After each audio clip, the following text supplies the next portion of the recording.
ਸ੍ਰੀ ਵਾਹਿਗੁਰੂ ਸਾਹਿਬ ਜੀ।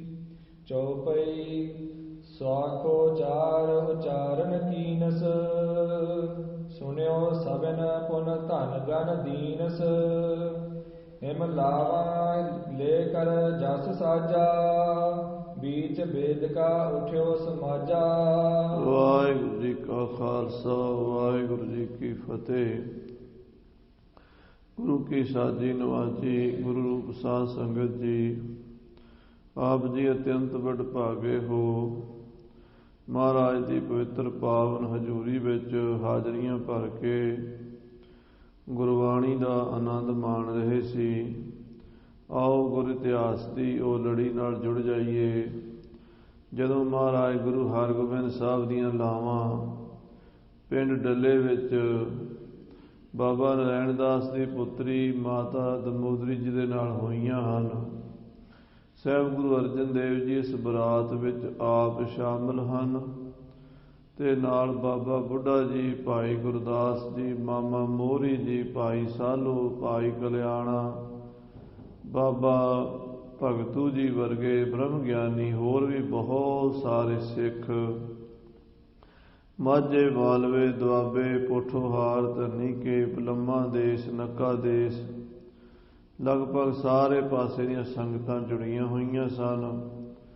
ਬੜਾ ਸੋਹਣਾ ਵਿਆਹ ਹੋਇਆ ਹੈ। ਇਸ ਵਿਆਹ ਦੀ ਕਥਾ ਹੁਣ ਲਾਵਾਂ ਤੋਂ ਬਾਅਦ ਕੀ ਹੋਇਆ ਉਹ ਸਰਵਣ ਕਰੀਏ। ਪਿਆਰ ਨਾਲ ਆਖੀਏ ਸਤਿਨਾਮ ਸ੍ਰੀ ਵਾਹਿਗੁਰੂ ਸਾਹਿਬ ਜੀ। ਸਤਿਨਾਮ ਸ੍ਰੀ ਵਾਹਿਗੁਰੂ ਸਾਹਿਬ ਜੀ। ਸਾਖੋ ਚਾਰ ਉਚਾਰਨ ਕੀਨਸ, ਗੋਤਰਾਚਾਰ ਉਚਾਰਨ ਕੀਤਾ ਗਿਆ ਹੈ। ਸੁਨਿਓ ਸਭਨ ਪੁਨ ਧਨ ਗਨ ਦੀਨਸ, ਔਰ ਪ੍ਰੋਹਤ ਨੂੰ ਬਹੁਤ ਧਨ ਮਾਇਆ ਦੇ ਕੇ ਨਿਵਾਜਿਆ ਹੈ। ਹਿਮ ਲਾਵਾ ਲੈ ਕਰ ਜਸ ਸਾਜਾ, ਗੁਰੂ ਕਾ ਇਸ ਤਰ੍ਹਾਂ ਜਸ ਕਰਦੇ ਹੋਏ ਲਾਵਾਂ ਦੇ ਪਾਠ ਹੋਏ, ਸਾਰੀ ਸਮਾਪਤੀ ਹੋਈ ਲਾਵਾਂ ਦੇ ਆਨੰਦ ਕਾਰਜ ਦੀ। ਬੀਚ ਬੇਦਕਾ ਉਠਿਓ ਸਮਾਜਾ, ਸਾਰੇ ਆਨੰਦ ਕਾਰਜ ਵਾਲੀ ਥਾਂ ਤੋਂ ਉੱਠੇ ਹਨ। ਸ੍ਰੀ ਅਰਜਨ ਗਮਨੇ ਜਨ ਵਾਸੇ, ਮਹਾਰਾਜ ਗੁਰੂ ਅਰਜਨ ਦੇਵ ਜੀ ਬਰਾਤ ਸਮੇਤ ਜੰਝ ਘਰ ਵਿੱਚ, ਜਿੱਥੇ ਰਿਹਾਇਸ਼ ਦਾ ਬੰਦੋਬਸਤ ਸੀ, ਜਿੱਥੇ ਮੰਜੇ ਬਿਸਤਰੇ ਡਾਏ ਹੋਏ ਸਨ ਸਾਰਿਆਂ ਬਰਾਤੀਆਂ ਵਾਸਤੇ, ਉੱਥੇ ਸਤਿਗੁਰੂ ਜੀ ਚਲੇ ਗਏ। ਛੋਟਤ ਮਤਾਬੀ ਹੋਤ ਪ੍ਰਕਾਸ਼, ਬੜੀਆਂ ਮਤਾਬੀਆਂ ਤੇ ਝਾੜ ਤੇ ਬਹੁਤ ਤਰ੍ਹਾਂ ਦੀ ਆਤਿਸ਼ਬਾਜ਼ੀ ਹੋ ਰਹੀ ਹੈ। ਬ੍ਰਿੰਦ ਮਸਾਲਾ ਜਵਲਤ ਅਗਾਰੀ, ਰਾਤ ਦੇ ਸਮਾਂ ਹੋਣ ਕਰਕੇ ਬੜੀਆਂ ਹੀ ਮਸਾਲਾਂ ਅੱਗੇ ਬਾਲੀਆਂ ਜਾ ਰਹੀਆਂ ਹਨ। ਬਾਜੇ ਬਜਹਿ ਉਠਤ ਧੁਨ ਭਾਰੀ, ਔਰ ਬੜੇ ਬਾਜੇ ਗਾਜਿਆਂ ਦੇ ਨਾਲ ਗੁਰੂ ਹਰਗੋਬਿੰਦ ਸਾਹਿਬ ਜੀ ਮਹਾਰਾਜ ਦੀ ਬਰਾਤ ਜਾ ਰਹੀ ਹੈ। ਆਏ ਥਿਰੇ ਜਨਵਾਸ ਮੁਝਾਰੇ, ਜਿੱਥੇ ਜੰਝ ਘਰ ਸੀ, ਜਨਵਾਸਾ ਸੀ, ਉੱਥੇ ਮਹਾਰਾਜ ਪੰਚਮ ਪਾਤਸ਼ਾਹ ਜੀ ਤੇ ਛੇਵੇਂ ਪਾਤਸ਼ਾਹ ਜੀ ਬਰਾਤ ਸਮੇਤ ਆ ਗਏ।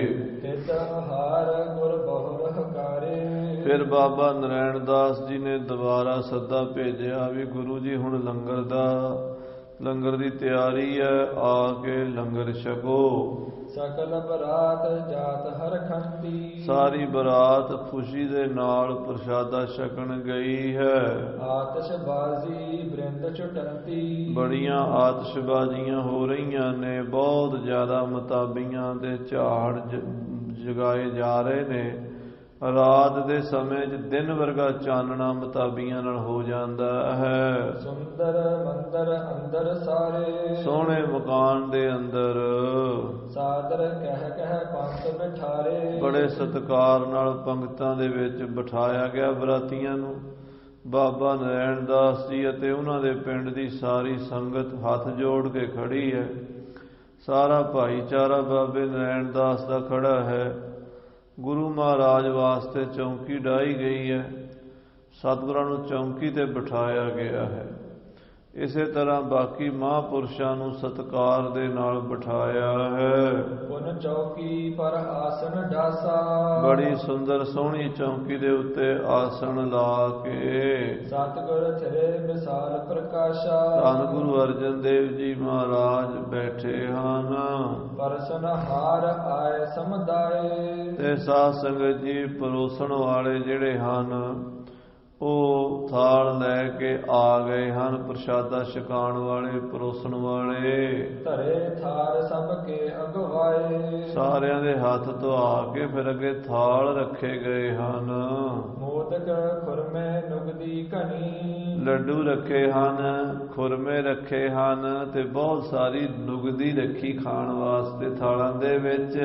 ਘੇਵਰ ਘ੍ਰਿਤ ਸਿਤਾ ਬਹੁ ਸਨੀ, ਘੇਵਰ ਰੱਖੇ ਹਨ ਅਤੇ ਘਿਓ ਤੇ ਸ਼ੱਕਰ ਮਿਲਾ ਕੇ ਉਹ ਵੀ ਬਰਾਤੀਆਂ ਨੂੰ ਛਕਾਉਂਦੇ। ਪੁਰਾਣੇ ਜ਼ਮਾਨੇ ਦੇ ਲੋਕ ਛਕਦੇ ਵੀ ਚੰਗਾ ਡਟ ਕੇ ਸੀਗੇ। ਘਿਓ ਦਾ ਤੇ ਪਾਈਆ ਪਾਈਆ ਤੇ ਕਹਿੰਦੇ ਪਤਾ ਹੀ ਨਹੀਂ ਸੀ ਲੱਗਦਾ ਕਿੱਧਰ ਲੰਘ ਗਿਆ, ਤੇ ਇਦੋਂ ਵੀ ਜ਼ਿਆਦਾ ਕਈ ਛਕ ਜਾਂਦੇ ਸੀ, ਤਗੜੇ ਬੰਦੇ ਸੀ। ਤੇ ਘਿਓ ਤੇ ਖੰਡ ਮਿਲਾ ਕੇ ਨਾ ਸ਼ੱਕਰ ਤੇ ਬਾਟੀਆਂ 'ਚ ਕੌਲੀਆਂ 'ਚ ਨਾਲ ਚਮਚੇ ਰੱਖ ਕੇ ਉਹ ਦਿੰਦੇ ਹੁੰਦੇ ਸੀ। ਹਾਂਜੀ, ਸਵਾਦਿਲ ਮਹਾ ਅੰਮ੍ਰਿਤੀ ਦੀਨ, ਬੜੀ ਸਵਾਦੀ ਅੰਮ੍ਰਿਤੀਆਂ। ਇੱਕ ਜਲੇਬੀ ਹੁੰਦੀ ਹੈ, ਇੱਕ ਉਹਦੇ ਵਰਗੀ ਹੋਰ ਹੁੰਦੀ, ਉਹਨੂੰ ਅੰਮ੍ਰਿਤੀ ਕਹਿੰਦੇ ਨੇ।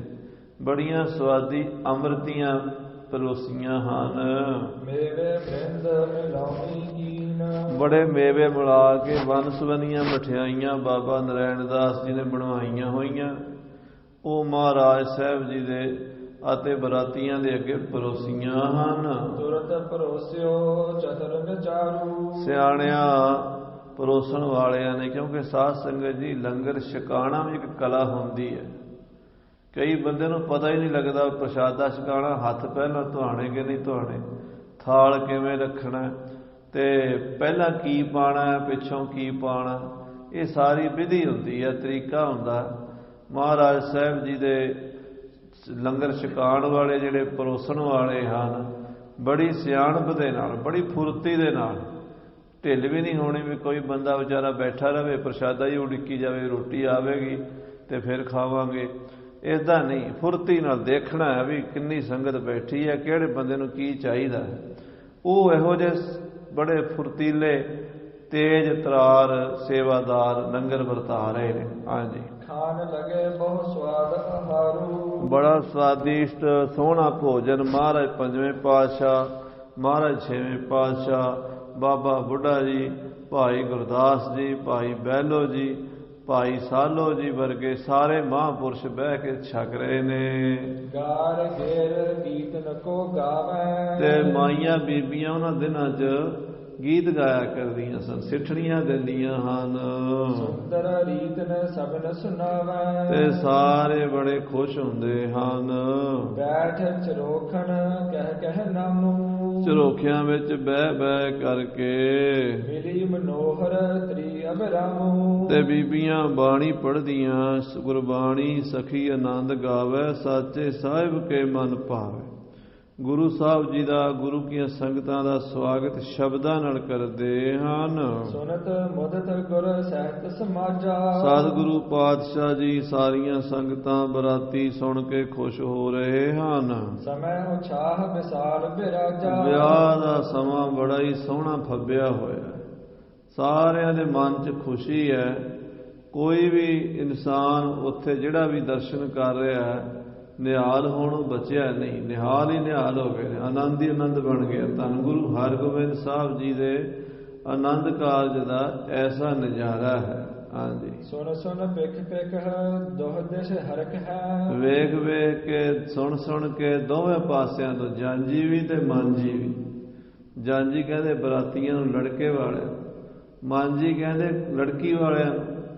ਜਾਂਜੀ ਮਾਂਜੀ ਦੋਵੇਂ ਹੀ ਖੁਸ਼ ਹਨ। ਹਾਂਜੀ, ਮਨੋ ਆਨੰਦ ਅਨੁਭ ਕਰ ਬਰਖ ਹੈ, ਮਾਨੋ ਆਨੰਦ ਦੇ ਬੱਦਲ ਵਾਸਰੇ ਹੋਣ, ਖੁਸ਼ੀਆਂ ਦੇ ਮੀਂਹ ਵਾਸਰੇ ਹੋਣ। ਹਾਂਜੀ, ਇਮ ਆਹਾਰ ਕੋ ਅਚਵਨ ਕੀਨ, ਇਸ ਤਰ੍ਹਾਂ ਸਾਰਿਆਂ ਨੇ ਪ੍ਰਸ਼ਾਦਾ ਛਕਿਆ ਹੈ। ਉਠੀ ਬਰਾਤ ਲਾਗ ਧਨ ਦੀਨ, ਤੇ ਫਿਰ ਮਹਾਰਾਜ ਪੰਜਵੇਂ ਪਾਤਸ਼ਾਹ ਹੱਥ ਧੋਏ ਨੇ, ਗੁਰੂ ਸਾਹਿਬ ਜੀ ਦੇ ਨਾਲ ਸਾਰੀ ਬਰਾਤ ਦੇ ਹੱਥ ਧੁਆਏ ਗਏ। ਉਹਨਾਂ ਦਿਨਾਂ 'ਚ ਰਿਵਾਜ ਹੁੰਦਾ ਸੀ, ਜਾਂਜੀ ਜਦੋਂ ਉੱਠਦੇ ਸੀ ਨਾ, ਰੁਪਈਆ ਧੇਲੀ ਪੈਸਾ ਜੂਠੇ ਭਾਂਡਿਆਂ 'ਚ ਪਾਉਂਦੇ ਸੀ। ਥਾਲੀ ਦੇ ਵਿੱਚ ਰੁਪਈਆ ਧੇਲੀ ਰੱਖ, ਉਹਦਾ ਮਤਲਬ ਹੁੰਦਾ ਸੀ ਜਿਨ੍ਹਾਂ ਨੇ ਭਾਂਡੇ ਮਾਂਜਣੇ ਆ ਨਾ, ਉਹਨਾਂ ਗਰੀਬਾਂ ਨੂੰ ਵੀ ਕੁਝ ਮਿਲ ਜਾਵੇ। ਆਮ ਤੌਰ 'ਤੇ ਮਹਿਰੇ ਝੀਉਰ ਜਿਹੜੇ ਹਨ ਉਹ ਇਹ ਭਾਂਡੇ ਮਾਂਜਣ ਦੀ ਸੇਵਾ ਕਰਿਆ ਕਰਦੇ, ਪਾਣੀ ਭਰਨ ਦੀ ਸੇਵਾ, ਹੋਰ ਵਿਆਹ ਦੀ ਨਾਈ ਤੇ ਝੀਉਰ ਇਹ ਵਿਆਹਾਂ 'ਚ ਜ਼ਿਆਦਾ ਕੰਮ ਕਰਿਆ ਕਰਦੇ ਸੀ। ਉਹਨਾਂ ਵਾਸਤੇ ਜਿਨ੍ਹਾਂ ਨੇ ਭਾਂਡੇ ਮਾਂਜਣੇ ਆ, ਸੇਵਾ ਕਰਨੀ ਹੈ, ਕੁਝ ਨਾ ਕੁਝ ਮਾਇਆ ਉਹ ਜੂਠੀ ਥਾਲੀ 'ਚ, ਭਾਵੇਂ ਉਹ 5 ਪੈਸੇ ਪਾਉਣ ਭਾਵੇਂ 10 ਪੈਸੇ, ਉਦੋਂ ਇਹ ਵੀ ਬੜੇ ਹੁੰਦੇ ਸੀ, ਸਾਰਿਆਂ ਨੇ ਉਹਨਾਂ ਦੇ ਵਿੱਚ ਪਾਏ ਨੇ, ਹੱਥ ਧੋ ਕੇ ਫਿਰ ਉੱਠੇ ਨੇ। ਕਵੀਰਾਜ ਭਾਈ ਸੰਤੋਖ ਸਿੰਘ ਜੀ ਉਸ ਵੇਲੇ ਦਾ ਕਲਚਰ ਦੱਸ ਰਹੇ ਨੇ। ਕਈ ਲੋਕ ਉਹ ਕਹਿੰਦੇ ਜੀ ਇਹਨਾਂ ਗੱਲਾਂ ਦਾ ਕੀ ਮਤਲਬ ਹੈ, ਇਹਨਾਂ ਗੱਲਾਂ ਨੂੰ ਕਿਉਂ ਸੁਣਾਉਂਦੇ ਹੋ? ਸਾਧ ਸੰਗਤ ਜੀ, ਜੇ ਆਪਣਾ ਪਿਛਲਾ ਕਲਚਰ ਹੀ ਭੁੱਲ ਜਾਵਾਂਗੇ, ਕਿੱਦਾਂ ਦਾ ਸਾਡਾ ਪੰਜਾਬ ਦਾ ਰਹਿਣ ਸਹਿਣ ਸੀ, ਤੇ ਫਿਰ ਸਾਨੂੰ ਪਤਾ ਹੀ ਕੀ ਲੱਗਣਾ। ਕਵੀ ਜੀ ਨੇ ਉਹ ਸਾਰਾ ਕਲਚਰ ਦੱਸਿਆ ਵੀ ਕਿੱਦਾਂ ਕਿੱਦਾਂ ਬਰਾਤਾਂ ਜਾਂਦੀਆਂ ਸੀ, ਕਿਵੇਂ ਵਿਆਹ ਹੁੰਦੇ ਸੀ, ਕਿਹੋ ਜਿਹੀਆਂ ਮਠਿਆਈਆਂ ਬਣਦੀਆਂ ਸੀ, ਕਿਹੋ ਜਿਹੇ ਗੀਤ ਗਾਏ ਜਾਂਦੇ ਸੀ, ਤੇ ਕਿਹੋ ਜਿਹੇ ਪਹਿਰਾਵੇ ਹੁੰਦੇ ਸੀ, ਕਿਹੋ ਜਿਹੇ ਗੱਡੇ, ਰੱਥ, ਰੇੜੇ, ਗੜਬਾਲਾਂ, ਘੋੜੇ, ਊਂਠ ਬਰਾਤੀਆਂ ਕੋਲ ਹੁੰਦੇ ਸੀ। ਇਹ ਸਾਰੀਆਂ ਗੱਲਾਂ ਭਾਈ ਸਾਹਿਬ ਨੇ ਉਸ ਵੇਲੇ ਦੀਆਂ, ਅੱਜ ਤੋਂ 400 ਸਾਲ 500 ਸਾਲ ਪਹਿਲਾਂ ਜੋ ਸੀਗਾ, ਅੰਗਰੇਜ਼ਾਂ ਦੇ ਆਉਣ ਦੇ ਨਾਲ ਬੜਾ ਕਲਚਰ ਬਦਲਿਆ। ਅੱਧੇ ਨਾਲੋਂ ਜ਼ਿਆਦਾ ਸਾਡਾ ਕਲਚਰ ਖਤਮ ਹੀ ਹੋ ਗਿਆ। ਉਹ ਜਿਹੜਾ ਪੁਰਾਣਾ ਕਲਚਰ ਸੀਗਾ, ਪੁਰਾਣੀ ਸੱਭਿਅਤਾ ਸੀ, ਉਹ ਕਵੀ ਜੀ ਇੱਥੇ ਬਿਆਨ ਕਰ ਰਹੇ ਆ ਵੀ ਜੂਠੀਆਂ ਥਾਲੀਆਂ ਵਿੱਚ ਧੇਲੀ ਰੁਪਈਆ ਪੈਸਾ ਟਕਾ ਪਾ ਕੇ ਉੱਠਦੇ ਸੀ। ਹਾਂਜੀ, ਪਾਏ ਉਛੇਸਟ ਵਿਖੇ ਬਹੁ ਦਰਬਾਰ। ਉਹ ਜੂਠ ਦੇ ਵਿੱਚ, ਜੂਠੀਆਂ ਥਾਲੀਆਂ ਵਿੱਚ ਮਾਇਆ ਧਰਦੇ ਵੀ ਤਾਂ ਕਿ ਜਿਹੜੇ ਮਾਂਜਣ ਵਾਲੇ ਨੇ ਉਹਨਾਂ ਵਿਚਾਰਿਆਂ ਦਾ ਵੀ ਗੁਜ਼ਾਰਾ ਹੋਣਾ। ਹਾਂਜੀ, ਖਾਨ ਪਾਨ ਕਰ ਗਮਨੇ ਸਰਬਾ, ਤੇ ਸਾਰੇ ਲੰਗਰ ਪ੍ਰਸ਼ਾਦਾ ਛਕ ਕੇ ਤੇ ਫਿਰ ਬਰਾਤ ਜਿੱਥੇ ਠਹਿਰੀ ਹੋਈ ਸੀ ਨਾ, ਜੰਝ ਘਰ ਕਹਿੰਦੇ ਹੁੰਦੇ। ਹੁਣ ਤਾਂ ਪਿੰਡਾਂ 'ਚ ਜੰਝ ਘਰ ਰਹੇ ਕੋਈ ਨਹੀਂ। ਪਹਿਲਾਂ ਵੱਡਿਆਂ ਪਿੰਡਾਂ 'ਚ ਤਗੜੇ ਜ਼ਿਮੀਂਦਾਰਾਂ ਲੋਕਾਂ ਨੇ ਰਲ ਮਿਲ ਕੇ ਆਪਣੇ ਪਿੰਡ 'ਚ ਜੰਝ ਘਰ ਜ਼ਰੂਰ ਬਣਾਇਆ ਹੁੰਦਾ ਸੀ। ਉਹਨੂੰ ਧਰਮਸਾਲ ਵੀ ਕਹਿੰਦੇ ਸੀ। ਵੈਸੇ ਤਾਂ ਪਹਿਲਾਂ ਧਰਮਸਾਲ ਗੁਰਦੁਆਰੇ ਨੂੰ ਕਹਿੰਦੇ ਸੀ, ਪਰ ਜਦੋਂ ਅਸੀਂ ਹੋਸ਼ ਸੰਭਾਲੀ ਹੈ ਪਿਛਲੇ 50-100 ਸਾਲ 'ਚ, ਗੁਰਦੁਆਰਾ ਵੱਖਰਾ ਤੇ ਜੰਝ ਘਰ ਤੇ ਇਹ ਵੱਖਰੇ ਹੁੰਦੇ ਸੀ। ਤੇ ਜੰਝ ਘਰ ਦੇ ਵਿੱਚ ਮੰਜੇ ਡਾਹ ਦੇਣੇ ਤੇ ਉੱਥੇ ਬਰਾਤੀਆਂ ਨੇ ਬਹਿ ਬੂ ਜਾਣਾ, ਤੇ ਨਾਲੇ ਰਾਤ 2 ਤੋਂ 3 ਰਾਤਾਂ ਦੇ ਬਰਾਤ ਰਹਿੰਦੀ ਸੀ। ਤੇ ਉਸ ਹਿਸਾਬ ਨਾਲ ਹੁਣ ਕਿਸੇ ਕੋਲ ਟਾਈਮ ਹੀ ਕੋਈ ਨਹੀਂ, ਕਹਿੰਦੇ ਆਨੰਦ ਕਾਰਜ ਤੇ ਹੀ ਪਹੁੰਚਣਾ, ਉੱਥੇ ਸ਼ਗਨ ਦੇਣਾ ਤੇ ਫਿਰ ਦੌੜ ਜਾਣਾ। ਉਹ ਜਿਹੜਾ ਰਿਵਾਜ ਸੀਗਾ ਉਹਦੇ ਮੁਤਾਬਕ ਜੰਝ ਘਰ ਦੇ ਵਿੱਚ ਸਾਰਿਆਂ ਦੇ ਮੰਜੇ ਡੱਠੇ ਹੋਏ ਨੇ, ਸਾਰੇ ਬਰਾਤੀ ਜੰਝ ਘਰ 'ਚ ਪਹੁੰਚੇ। ਹਾਂਜੀ, ਦੋਹਰਾ ਜਨਵਾਸੇ ਮਹਿ ਜਾਏ ਗੁਰ। ਜੰਝ ਘਰ ਨੂੰ ਜਨਵਾਸਾ ਵੀ ਕਹਿੰਦੇ ਨੇ, ਜਿੱਥੇ ਜਨਾਂ ਦਾ ਵਾਸਾ ਹੋਵੇ, ਜਨਵਾਸਾ, ਜਿੱਥੇ ਲੋਕਾਂ ਦੇ ਰਹਿਣ ਦਾ, ਬਰਾਤੀਆਂ ਦੇ ਰਹਿਣ ਦਾ ਬੰਦੋਬਸਤ ਹੋਵੇ। ਉੱਥੇ ਮਹਾਰਾਜ ਪੰਜਵੇਂ ਪਾਤਸ਼ਾਹ ਸਤਿਗੁਰੂ ਜੀ ਪਹੁੰਚੇ ਹਨ। ਸੁਪਤੇ ਨਿਜ ਨਿਜ ਥਾਨ, ਆਪਣੇ ਆਪਣੇ ਪਲੰਘਾਂ ਤੇ ਬਾਬਾ ਬੁੱਢਾ ਜੀ, ਗੁਰੂ ਅਰਜਨ ਦੇਵ ਜੀ ਨੇੜੇ ਨੇੜੇ ਪਲੰਘੇ ਡੱਠੇ ਹੋਏ। ਇੱਕ ਪਲੰਘੇ ਤੇ ਮਹਾਰਾਜ ਸਨ ਪੰਜਵੇਂ ਪਾਤਸ਼ਾਹ, ਇੱਕ ਤੇ ਮਹਾਰਾਜ ਛੇਵੇਂ ਪਾਤਸ਼ਾਹ, ਇੱਕ ਪਲੰਘ ਤੇ ਬਾਬਾ ਬੁੱਢਾ ਜੀ, ਅਗਲੇ ਪਾਸੇ ਭਾਈ ਗੁਰਦਾਸ ਜੀ, ਮਾਮਾ ਮੋਹਰੀ ਜੀ, ਇਸੇ ਤਰ੍ਹਾਂ ਹੋਰ ਬਰਾਤੀਆਂ ਦੇ ਮੰਜੇ ਡੱਠੇ ਸੀ। ਆਪਣੇ ਆਪਣੇ ਆਸਨਾਂ ਤੇ ਸਾਰੇ ਵਿਰਾਜ ਗਏ ਹਨ। ਆਤ ਆਨੰਦ ਔਰ ਪਾਏ ਕਰ, ਸਾਰੇ ਬੜੇ ਖੁਸ਼, ਸਾਰਿਆਂ ਨੂੰ ਬੜੀ ਪ੍ਰਸੰਨਤਾ। ਵਿਆਹ ਦੀ, ਛੇਵੇਂ ਪਾਤਸ਼ਾਹ ਦਾ ਵਿਆਹ ਹੋਇਆ ਹੈ। ਹਾਂਜੀ, ਸਕਲ ਬਰਾਤ ਸੋ ਜਾਨ, ਸਾਰੀ ਬਰਾਤ ਹੀ ਬੜੀ ਖੁਸ਼ ਹੈ, ਬੱਚਾ ਬੱਚਾ ਖੁਸ਼ ਹੈ, ਪਿੰਡ ਵਾਲੇ ਵੀ ਖੁਸ਼ ਹਨ। ਹਾਂਜੀ, ਦੋਹਰਾ ਸੁਖ ਸੋ ਬੀਤੀ ਜਾਮਨੀ। ਇਹ ਡੱਲਾ ਪਿੰਡ ਦੇ ਵਿੱਚ ਵਿਆਹ ਹੋ ਰਿਹਾ, ਸੁਲਤਾਨਪੁਰ ਦੇ ਲਾਗੇ ਡੱਲਾ ਨਗਰ ਹੈ ਸਾਧ ਸੰਗਤ, ਉੱਥੇ ਆਨੰਦ ਕਾਰਜ ਹੋ ਰਿਹਾ, ਸੁੱਖ ਨਾਲ ਰਾਤ ਬਤੀਤੀ ਹੈ। ਹਾਂਜੀ, ਜਾਮ ਰਹੀ ਜਬ ਆਏ, ਜਦੋਂ ਸਵੇਰੇ ਅੰਮ੍ਰਿਤ ਵੇਲੇ ਦਾ 2-2:30 ਵਜੇ 3 ਵਜੇ ਦਾ ਸਮਾਂ ਹੋਇਆ। ਹਾਂਜੀ, ਗਾਵਤ ਆਸਾ ਵਾਰ ਜੁਤ, ਤੇ ਰਾਗੀਆਂ ਨੇ ਕੀਰਤਨ ਸ਼ੁਰੂ ਕਰ ਦਿੱਤਾ। ਆਸਾ ਦੀ ਵਾਰ ਲਾਤੀ, ਗੁਰੂ ਘਰ ਦੀ ਮਰਜ਼ਾਦਾ ਅੰਮ੍ਰਿਤ ਵੇਲੇ ਆਸਾ ਦੀ ਵਾਰ ਲਾਣੀ। ਗੁਰੂ ਮਹਾਰਾਜ ਸਾਹਿਬ ਦਾ ਇਸ਼ਨਾਨ ਪਾਣੀ ਹੋ ਗਿਆ। ਸਾਰਿਆਂ ਨੇ ਬਰਾਤੀਆਂ ਨੇ ਵੀ, ਬਾਬਾ ਬੁੱਢਾ ਜੀ ਵੀ, ਉਹ ਵੀ ਅੰਮ੍ਰਿਤ ਵੇਲੇ ਤਿਆਰ ਹੁੰਦੇ ਸੀ। ਭਾਈ ਗੁਰਦਾਸ ਜੀ, ਭਾਈ ਮੋਹਰੀ ਜੀ, ਸਾਰੇ ਇਸ਼ਨਾਨ ਕਰਕੇ ਉੱਥੇ ਜਾ ਬੈਠੇ ਜਿੱਥੇ ਆਸਾ ਦੀ ਵਾਰ ਲੱਗੀ ਸੀ। ਰਾਗਨ ਕੇ ਸਬਦਾਏ ਰਾਗੀ ਬੜੇ ਬੜੇ ਸਿਆਣੇ ਰਾਗਾਂ ਦੇ ਵਿੱਚ ਕੀਰਤਨ ਕਰਦੇ ਹਨ। ਹਾਕਲ ਛੰਦ ਗੁਰ ਉੱਠ ਕਰ ਸੋਚ ਇਸ਼ਨਾਨੇ ਮਹਾਰਾਜ ਵੀ ਉੱਠੇ, ਪੰਜਵੇਂ ਪਾਤਸ਼ਾਹ ਸੋਚਾਚਾਰ ਕੀਤਾ, ਫਿਰ ਇਸ਼ਨਾਨ ਕੀਤਾ। ਪੁਨ ਬੈਠੇ ਏਕਲ ਥਾਨੇ ਫਿਰ ਮਹਾਰਾਜ ਇਕਾਂਤ ਵਿੱਚ ਸਮਾਧੀ ਲਾ ਕੇ ਅੰਤਰਮੁਖੀ ਬਿਰਤੀ ਕਰਕੇ ਧਿਆਨ ਲਾਇਆ ਹੈ, ਸਿਮਰਨ ਕੀਤਾ ਹੈ। ਨਿਜ ਰੂਪ ਵਿਖੈ ਲਿਵ ਲਾਈ ਆਪਣੇ ਨਿਜ ਸਰੂਪ ਦੇ ਵਿੱਚ, ਆਤਮ ਸਰੂਪ ਵਿੱਚ ਲਿਵ ਲਾ ਕੇ ਅਕਾਲ ਪੁਰਖ ਵਾਹਿਗੁਰੂ ਦੇ ਨਾਲ ਇਕਮਿਕ ਹੋ ਗਏ ਹਨ।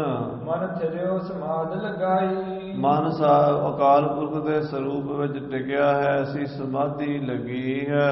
ਤਬ ਪ੍ਰਾਤ ਕਾਲ ਹੋਏ ਗਇਓ ਔਰ ਇਸ ਤਰ੍ਹਾਂ ਕੀਰਤਨ ਭਜਨ ਸਿਮਰਨ ਸਾਧਨਾ ਕਰਦਿਆਂ ਨੂੰ ਦਿਨ ਚੜ੍ਹ ਆਇਆ। ਹਾਂਜੀ, ਸਭ ਸੋਚਾ ਚਾਰੀ ਭਈਓ ਫਿਰ ਸਾਰਿਆਂ ਨੇ ਇਸ਼ਨਾਨ ਪਾਣੀ ਸਾਰਿਆਂ ਨੇ ਕਰ ਲਏ ਸਨ। ਕੋਈ ਅੰਮ੍ਰਿਤ ਵੇਲੇ 2 ਵਜੇ ਉੱਠ ਪਿਆ, ਕੋਈ 2:30 ਵਜੇ ਉੱਠ ਪਿਆ, ਕੋਈ 4 ਵਜੇ ਉੱਠ ਪਿਆ। ਜਿੰਨੇ ਜਿੰਨੇ ਕਿਸੇ ਦੀ ਸਮਰੱਥਾ ਸੀ ਸਾਰੇ ਕੱਪੜੇ ਪਾ ਕੇ ਸੋਹਣੇ ਬਸਤਰ ਪਾ ਕੇ ਆ ਗਏ। ਗਨ ਬਾਜਤ ਬਾਜ ਬਿਲੰਦੇ ਹੁਣ ਵਿਆਹ ਦੇ ਵਾਜੇ ਵੱਜਣੇ ਫਿਰ ਸ਼ੁਰੂ ਹੋ ਗਏ। ਹਾਂਜੀ, ਤਬ ਉੱਠ ਸ੍ਰੀ ਹਰਗੋਬਿੰਦ ਗੁਰੂ ਹਰਗੋਬਿੰਦ ਸਾਹਿਬ ਜੀ ਮਹਾਰਾਜ ਵੀ ਉੱਠੇ, ਉਹਨਾਂ ਨੇ ਵੀ ਇਸ਼ਨਾਨ ਕੀਤਾ। ਹਾਂਜੀ, ਕਰ ਸੋਚ ਇਸ਼ਨਾਨ ਮਹਾਨਾ ਛੇਵੇਂ ਪਾਤਸ਼ਾਹ ਜੀ ਨੇ ਵੀ ਸੋਚ ਇਸ਼ਨਾਨ ਕਰਕੇ ਨਿਤਨੇਮ ਕੀਤਾ ਆਪਣਾ। ਹਾਂਜੀ, ਤਨ ਬਸਤਰ ਪਹਿਰ ਦੁਤ ਨਾਨਾ ਬੜੇ ਸੋਹਣੇ ਬਸਤਰ ਪਾਏ ਸ੍ਰੀ ਹਰਗੋਬਿੰਦ ਜੀ ਮਹਾਰਾਜ ਨੇ। ਹਾਂਜੀ, ਦਿਨ ਚੜੇ ਦੀਵਾਨ ਲਗਾਇਓ ਦਿਨ ਚੜ ਗਿਆ, ਗੁਰੂ ਕੀ ਸੰਗਤ ਦਾ ਦੀਵਾਨ ਸਜ ਗਿਆ। ਪੰਜਵੇਂ ਪਾਤਸ਼ਾਹ ਦੀਵਾਨ ਦੇ ਵਿੱਚ ਆ ਗਏ ਤੇ ਆਲੇ ਦੁਆਲੇ ਗੁਰੂ ਦੀਆਂ ਸੰਗਤਾਂ ਬੈਠ ਗਈਆਂ। ਸਾਰੇ ਆ ਕੇ ਗੁਰੂ ਜੀ ਨੂੰ ਮੱਥਾ ਟੇਕਦੇ ਹਨ। ਸਿੱਖ ਸੰਗਤ ਬਹੁ ਛਬ ਪਾਇਓ ਆਲੇ ਦੁਆਲੇ ਸੰਗਤਾਂ ਦਾ ਕੋਈ ਪਾਰਾਵਾਰ ਹੀ ਨਹੀਂ, ਬੜੀਆਂ ਸੰਗਤਾਂ ਸੋਭਾ ਪਾ ਰਹੀਆਂ, ਦੁਆਬੇ ਦੀਆਂ ਸਾਰੀਆਂ ਸੰਗਤਾਂ ਹੀ ਆ ਗਈਆਂ।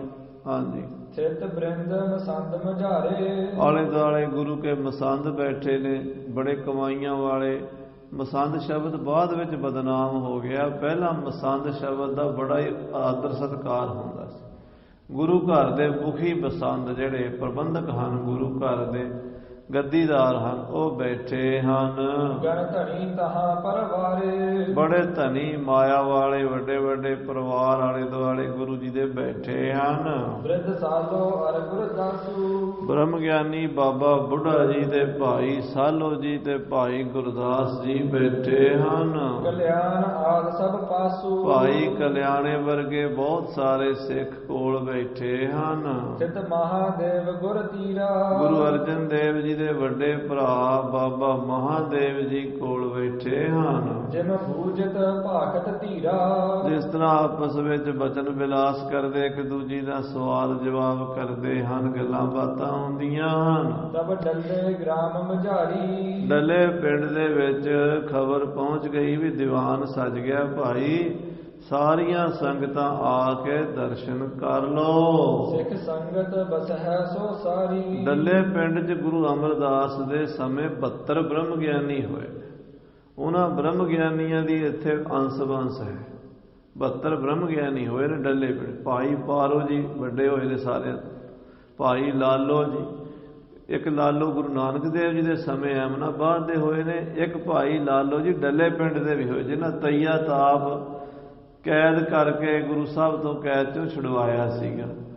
ਉਹ ਭਾਈ ਲਾਲੋ ਜੀ ਡੱਲੇ ਦੇ ਸਨ। ਹਾਂਜੀ, ਹੋਏ ਇਕੱਠੀ ਦੇ ਗੁਰਕਾਰੀ ਇਹ ਪਿੰਡ ਵਾਲੇ ਸਾਰੇ ਉਹਨਾਂ ਬ੍ਰਹਮ ਗਿਆਨੀਆਂ ਦੇ ਪੁੱਤਰ ਪੋਤਰੇ ਪੜਪੋਤਰੇ ਹਨ, ਜਿਹੜੇ ਗੁਰੂ ਅਮਰਦਾਸ ਦੇ ਸਮੇਂ ਦੇ ਸਿੱਖ। ਕੋਈ ਬਜ਼ੁਰਗ ਉਦੋਂ ਦੇ ਹੈ ਵੀ ਸਨ, ਕੋਈ ਉਹਨਾਂ ਦੀ ਅਗਲੀ ਪੀੜ੍ਹੀ ਸੀ। ਉਹ ਸਾਰੇ ਇਕੱਠੇ ਹੋਏ। ਜੋ ਜੋ ਗੁਰੂ ਮਹਾਰਾਜ ਨੂੰ ਭੇਟਾ ਕਰਨ ਲਈ ਦਸਵੰਧ ਰੱਖਿਆ ਹੋਇਆ ਸੀ, ਉਹ ਸਾਰਾ ਲੈ ਕੇ ਕਰੋ ਅਪਰ ਉਪਾਇਨ ਧਾਰੀ। ਕਿਸੇ ਨੇ ਖੇਸ, ਕਿਸੇ ਨੇ ਚਾਦਰ, ਕਿਸੇ ਨੇ ਲੋਈ, ਕਿਸੇ ਨੇ ਕੋਈ ਕੱਪੜਾ, ਕਿਸੇ ਨੇ ਕੋਈ ਲੰਗਰ ਵਾਸਤੇ ਰਸਤਾ ਬਸਤਾ, ਕੋਈ ਮਾਇਆ ਉੱਤੇ ਰੱਖ ਕੇ ਤੇ ਗੁਰੂ ਜੀ ਨੂੰ ਮੱਥਾ ਟੇਕਣ ਆਏ ਭੇਟਾ ਲੈ ਕੇ। ਹਾਂਜੀ, ਤਰ ਭਾਉ ਦਰਸ ਕੋ ਆਏ ਬੜੇ ਪ੍ਰੇਮ ਨਾਲ ਆ ਕੇ ਗੁਰੂ ਸਾਹਿਬ ਦੇ ਦਰਸ਼ਨ ਕੀਤੇ। ਜੋ ਸਿੱਖ ਕਦੀਮੀ ਗਾਏ ਜਿਹੜੇ ਗੁਰੂ ਸਾਹਿਬ ਦੇ ਮੁੱਢ ਕਦੀਮੀ ਸਿੱਖ, ਉਹ ਸਾਰੇ ਗੁਰੂ ਕੇ ਪਿਆਰੇ ਮਹਾਰਾਜ ਗੁਰੂ ਅਮਰਦਾਸ ਜੀ ਦੇ ਸਿੱਖ ਬਣੇ ਹੋਏ ਤੀਸਰੇ ਪਾਤਸ਼ਾਹ ਦੇ ਟਾਈਮ ਦੇ ਪੁਰਾਣੇ 80 ਸਾਲ ਦੇ 90 ਸਾਲ ਦੇ ਬਜ਼ੁਰਗ ਉਹ ਵੀ ਆਏ। ਹਾਂਜੀ, ਗੁਰ ਅੰਗਦ ਅਮਰਸ ਧੀਰਾ, ਇਹਨਾਂ ਨੇ ਕਿਸੇ ਨੇ ਗੁਰੂ ਅੰਗਦ ਦੇਵ ਜੀ ਦੇ ਸਮੇਂ ਸਿੱਖੀ ਧਾਰਨ ਕੀਤੀ, ਕਿਸੇ ਨੇ ਗੁਰੂ ਅਮਰਦਾਸ ਦੇ ਸਮੇਂ ਸਿੱਖੀ ਧਾਰਨ ਕੀਤੀ। ਹਿਤ ਸੇਵਾ ਰਹੇ ਜੋ ਤੀਰਾ, ਇਹ ਉਹ ਬ੍ਰਹਮ ਗਿਆਨੀ ਕੋਈ ਗੁਰੂ ਅੰਗਦ ਦੇਵ ਜੀ ਦੀ ਸੇਵਾ 'ਚ ਰਹੇ ਤੇ ਕੁਝ ਗੁਰੂ ਅਮਰਦਾਸ ਜੀ ਦੀ ਸੇਵਾ 'ਚ ਰਹੇ। ਗਨ ਧਰੀ ਅਕੋਰ ਅਗਾਰੀ, ਬੜੀਆਂ ਸੁੰਦਰ ਭੇਟਾਵਾਂ ਗੁਰੂ ਸਾਹਿਬ ਜੀ ਦੇ ਚਰਨਾਂ ਵਿੱਚ ਰੱਖੀਆਂ। ਕਰ ਬੰਦਤ ਬੰਧਨ ਧਾਰੀ, ਔਰ ਮਹਾਰਾਜ ਨੂੰ ਹੱਥ ਜੋੜ ਜੋੜ ਕੇ ਮੱਥਾ ਟੇਕਦੇ ਹਨ। ਸਿੱਖ ਸ਼ਰਧਾਵਾਨ ਅਨੇਕਾ, ਬੜੇ ਸ਼ਰਧਾਵਾਨ ਡੱਲੇ ਵਾਲੇ, ਕਿਉਂਕਿ ਇਹਨਾਂ ਦੇ ਵੱਡੇ ਸਿੱਖ ਜਿਹੜੇ ਸਨ ਬਜ਼ੁਰਗ ਸਨ, ਉਹਨਾਂ ਨੇ ਮਹਾਰਾਜ ਦੀ ਬਹੁਤ ਸੰਗਤ ਮਾਣੀ ਸੀ। ਤੀਸਰੇ ਪਾਤਸ਼ਾਹ ਜੀ ਭਾਈ ਪਾਰੋ ਬ੍ਰਹਮ ਗਿਆਨੀ ਪਰਮਹੰਸ, ਉਹਨਾਂ ਦੀ ਅੰਸ਼ ਬੰਸ ਸਾਰੇ ਬਾਬਾ ਨਰੈਣ ਦਾਸ ਜੀ ਅਤੇ ਉਹਨਾਂ ਦੇ ਪਿੰਡ ਦੇ ਹੋਰ ਸਾਰੇ ਸਿੱਖ ਜਿਨ ਹਿਰਦੈ ਵਿਸਾਲ ਵਿਵੇਕਾ, ਜਿਹੜੇ ਆਤਮ ਗਿਆਨੀ ਵਿਵੇਕੀ ਬ੍ਰਹਮ ਗਿਆਨੀ ਸਿੱਖ ਸਨ। ਅਸ ਜਾਨ ਗੁਰੂ ਸਨ ਮਾਨੇ, ਗੁਰੂ ਮਹਾਰਾਜ ਨੇ ਵੀ ਗੁਰੂ ਅਰਜਨ ਦੇਵ ਜੀ ਨੇ ਵੀ ਨਾ ਉਹਨਾਂ ਦਾ ਸਤਿਕਾਰ ਕੀਤਾ। ਕਿਉਂ? ਗੁਰੂ ਸਾਹਿਬ ਕਹਿੰਦੇ ਵੀ ਗੁਰਸਿੱਖਾਂ ਅੰਦਰ ਸਤਿਗੁਰੂ ਵਰਤੈ। ਇਹ ਗੁਰੂ ਕੇ ਸਿੱਖ ਗੁਰੂ ਅਮਰਦਾਸ ਜੀ ਮਹਾਰਾਜ ਦੇ ਸਿੱਖ ਹਨ, ਬ੍ਰਹਮ ਗਿਆਨੀ ਹਨ, ਉਹਨਾਂ ਵਿੱਚ ਬ੍ਰਹਮ ਗਿਆਨੀਆਂ ਦੀ ਅੰਸ਼ ਬੰਸ ਹਨ। ਇਸ ਕਰਕੇ ਗੁਰੂ ਜੀ ਨੇ ਸਾਰਿਆਂ ਦਾ ਸਤਿਕਾਰ ਕੀਤਾ ਹੈ। ਟਿਕ ਬੈਠੇ ਹਰਕ ਮਹਾਨੇ, ਡੱਲੇ ਵਾਲੇ ਤੇ ਇਲਾਕੇ ਦੇ ਹੋਰ ਸਿੱਖ ਗੁਰੂ ਅਰਜਨ ਦੇਵ ਜੀ ਦੇ ਆਲੇ ਦੁਆਲੇ ਦੀਵਾਨ 'ਚ ਬੈਠ ਗਏ ਹਨ। ਜੋ ਭਏ ਪ੍ਰਥਮ ਸਿੱਖ ਧੀਰਾ, ਜਿਹੜੇ ਪੁਰਾਣੇ ਸਿੱਖ ਹੋਏ ਨੇ ਗੁਰੂ ਅਮਰਦਾਸ ਜੀ ਦੇ ਸਮੇਂ ਦੇ, ਸੋ ਬੂਝੇ ਗੁਣੀ ਗਹੀਰਾ।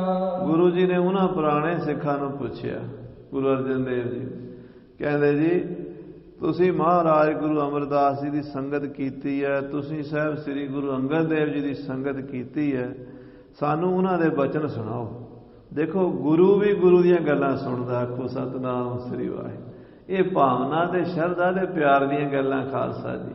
ਤੈਂ ਸਾਹਿਬ ਕੀ ਬਾਤ ਜੇ ਆਖੈ, ਕਹੋ ਨਾਨਕ ਕਿਆ ਦੀਜੈ, ਸੀਸ ਵੱਡੇ ਕਰ ਬੈਸਣ ਦੀਜੈ, ਵਿਣ ਸਿਰ ਸੇਵ ਕਰੀਜੈ।